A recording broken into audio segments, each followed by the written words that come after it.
vēl viens pielikums pie vienvirziena ielām. Tad apskatīsim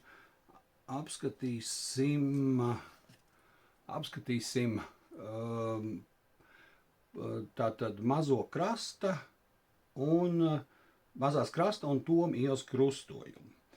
Tātad krustojums atrodas netālu no mola. Tātad pabraucam garām molam, tad aizbraucam līdz krasta biznesa centram un tad griežamies pa kreisi un iestājās mazā krasta iela. Es esmu mēģinājis šo te arī atveidot uz savu stāvfels.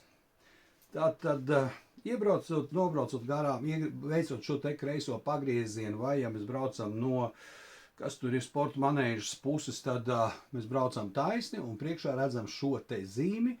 Kā jau mēs zinām, tā zīme nozīmē vienvirziena iela. Šī gadījumā tā būs iela. Tātad ņemam savu auto un dodamies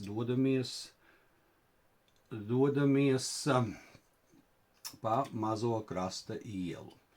Šī brīdī mēs ieraugam, mums ir jāierauga ceļa zīmes. Tad ceļa zīme, pirmā ceļa zīme liecina, ka vienvirziena iela beidzās. Otrā ceļa zīme dodiet ceļu.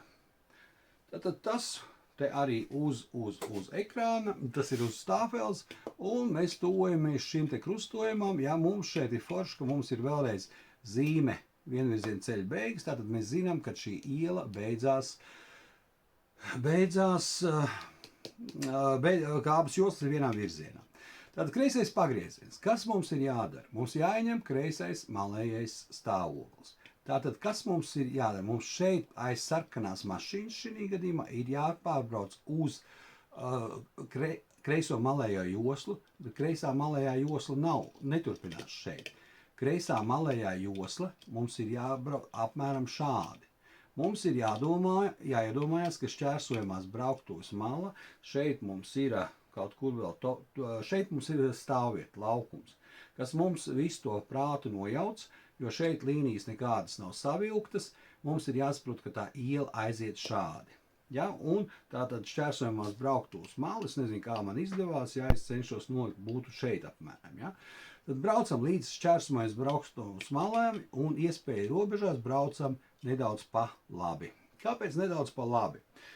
No labās puses šeit stāv mašīnas, ja? Tātad tur labā puse ir ļoti slikti pārredzama, un pa dzelteno joslu šī gadījumā nāk mašīnas, kuras mēs praktiski neredzam.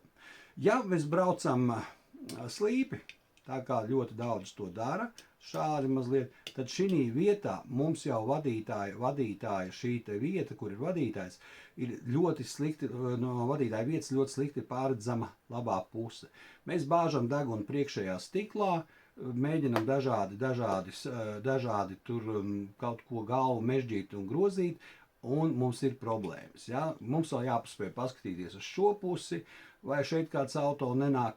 Tāpēc ir tas, ko es ļoti bieži mācu braukšanas nodarbībās, cenšamies piebraukt perpendikulāri. Ko nozīmē perpendikulāri? Tas nozīmē, ka mēs cenšamies piebraukt auto šādi, lai auto būtu 90 grādu leņķī uz abām pusēm. Jā, tātad 90 grādu leņķī, lai varētu mēs kontrolēt situāciju gan no labās, gan kreisās puses, bez īpašas liekas galvas grozīšanas. Šajā krustojumā tas iznāk apmēram tā, ka mums ir jābrauc iekšā par šiem te pretī braucošiem vārtiem. Kā mēs redzam bildē, tad šis auto, Einsteina skolas auto, mazliet kursants to trajektoriju nav paņēmis līdz galam pa kreisi, viņš šobrīd griežās kaut kur no ielas vidus. Ja? Tad uz ekrāna, uz stāvfels tas izstāsta, ka viņš kaut kur griežās no šejienes. Tā nav pareizā trajektorija. Pareizā trajektorija, kad viņam ir jābūt savā joslā, un kā jau es teicu, jānoliek mašīnu mazliet perpendikulāri brauktuvē, kurā mēs izbraucam. Tas sanāk tā, ka mēs braucam praktiski iekšā pa šiem te vārtiem. ko mēs redzam arī bildē.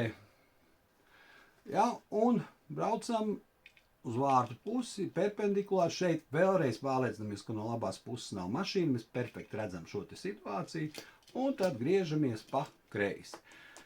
Kaut kā tā, ja mēs šo krustojumu izprotam pēc ceļzīmēm, mēs izprotam krustojumu ģeometriju, kā tas ir jābrauc, nekā sarežģīta tur nav.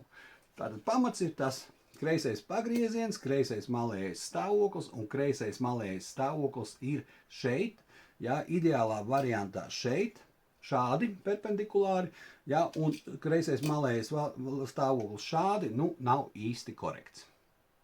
Kaut kā tā, atā.